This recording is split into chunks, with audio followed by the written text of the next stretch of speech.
zu egona di, txikietan ginen oren bilakatzen handi, ilunetik ateratzen gira ez da arki, zu ez na hasi, lehentzen iluna oren da dirdi da. Ez zu gehiago da ez.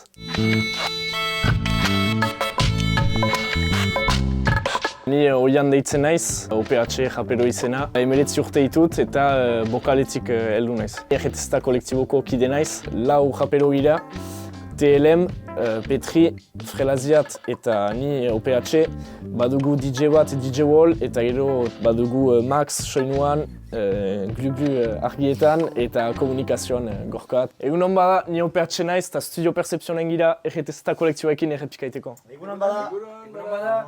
EGTZ kolektiboa Baionako Zizparaztetxean sortu zen rap tailer bat zen, hastapean justu idazketa tailerak egiten genituen hortik EGTZ kolektiboa sortu da eta geroztik proiektuak egin ditugu, Konkista eta Itzaletik argi da bere reedizioa.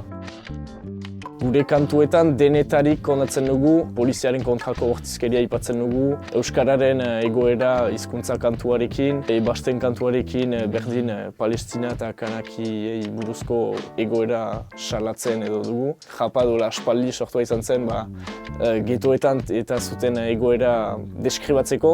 Guretzat logikoa zen pixkat gai politikoak eta sozialak salatzea gure testuetan, ze japaren oinahia da.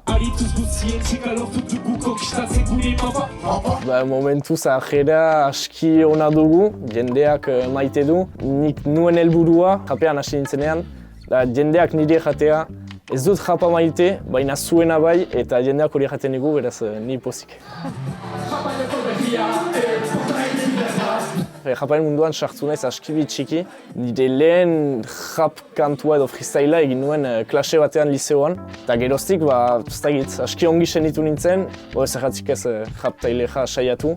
Eta idazketa tailer hauetan zinez garatu dut oino gehiago nire idazteko manera eta geroztik ez dut askatu. Rapean egunerokoan zinez ekartzen dit pixkat askatasun bat egunerokoan erraiten ez ditudan hitzak edo testu batean ezartzea gian egesago zen niretzat, beraz japa pixkat salatzeko eta tresna bezala erabiltzen dut. Burua ametxetan, zer diote karrikan, kolektibo heldutako bekan. Japa euskeraz egiteak gazteentzat anitz ekartzen nu, orain ez dute argumenturik errateko, ez da deus entzuteko euskeraz, bakarrik joka edo ska egiten dute.